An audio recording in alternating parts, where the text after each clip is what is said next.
What I wanted to talk about, for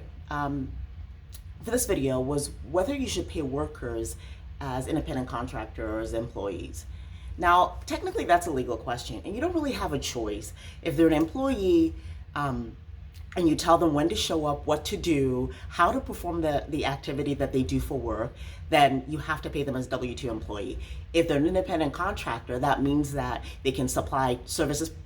and the work that they do pretty much on their own terms when they want, even though there might be some amount of control of when you need them to supply it, but they can pretty much control how they perform it also, and the quality of it is controlled by them. So most of the time there really is it's pretty much a non-issue as far as what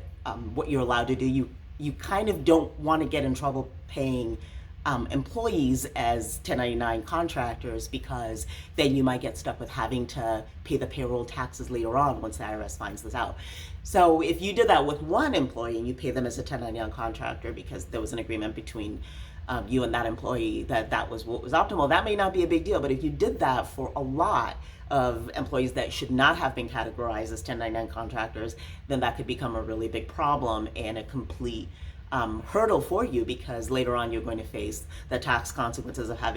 having to go back and pay the payroll taxes that should have been paid, and you'd have to hire an attorney to help iron out which workers would fall into category where you should never have paid them as contractors to begin with. So that's one business issue that can really become a stinger if you don't take care of it while